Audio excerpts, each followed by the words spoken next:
My story is kind of interesting because I spent most of my young life obese. I was borderline diabetic at the time, and I had a 1-year-old and was not willing to watch him grow up without me. So in 1993, I had bariatric surgery. So I had a gastric bypass, and it was very successful. I went from 260 to about 140. Best thing I ever did. Was healthy for 30 years. And then all of a sudden in 2017, I started getting heartburn.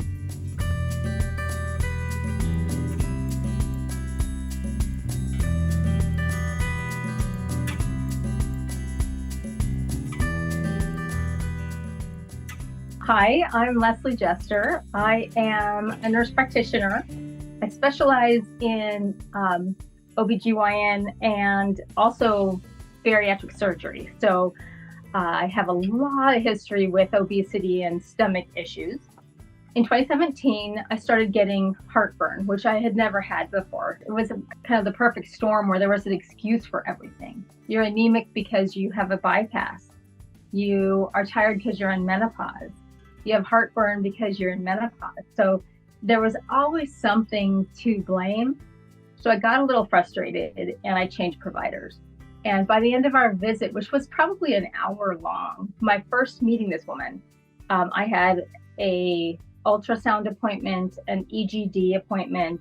That's how I got diagnosed, was I had to actually change providers to get someone to actually listen to me and not just blame it on menopause. I did 4 rounds of flot, and then I had a gastrectomy of my de-functionalized stomach, of my native stomach. However, when I got the pathology back, it was metastasized outside the stomach. So that's when I became stage 4, which thank goodness, because had I been diagnosed prior, I would have never gotten the gastrectomy, which I think is the reason why I'm here today. All of my CAT scans have been NED, no evidence of disease. So my hope is that there were little cells out there, but the flot inactivated them, and that's just the way it's going to be from here on out. I had never had depression or anxiety prior to my diagnosis. And then after treatment, I became very depressed. So I started on a medication, and the medication was for depression and anxiety. And what a relief. I can't imagine ever going through this without that. It doesn't make you a zombie. For us that ruminate on, am I going to survive? What are my children going to do? What's my husband going to do? I won't get to see this. I won't get to dance at their wedding. You have none of those thoughts anymore. So it gives you that ability to tolerate any news that comes through without devastating you. And that's what we really have to do, is take every little step along the way and keep moving forward. Most of the acid producing cells are in the stomach that doesn't receive food anymore. We don't know what unopposed acid over a long period of time can really do to that stomach. The answer to the question, do I think it has anything to do with it, is yes. But do I think that the average person is going to have cancer that has gastric bypass for long periods of time? Absolutely not. I think it's a very safe procedure. I just think that if you wash an area that never receives any food with acid consistently, there's a possibility that those cells can become abnormal.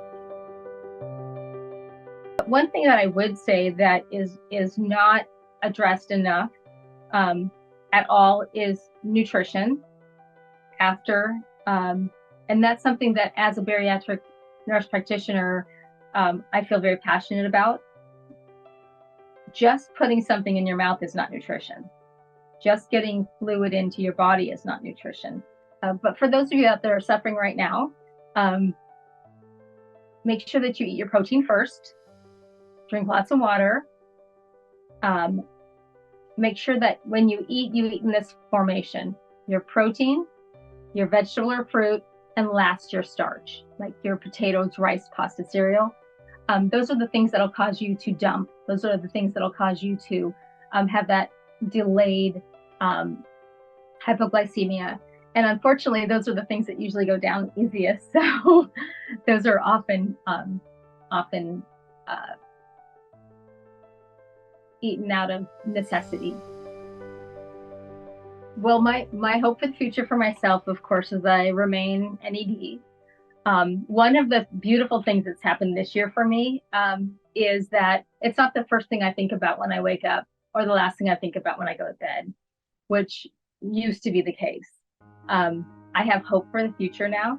I thought for sure that my career was over and that I was going to have to retire. So I just changed careers, which was something I would have never done. And now I teach nursing school, which I love. So I'm hopeful. I'm hopeful to have more education and that I can reach more people. So my hope is that I will put my money where my mouth is and go out and speak at these conferences. One thing that I want you to know is this is beatable, and you need to really gather your army early and have the positive attitude early, and take it one step at a time.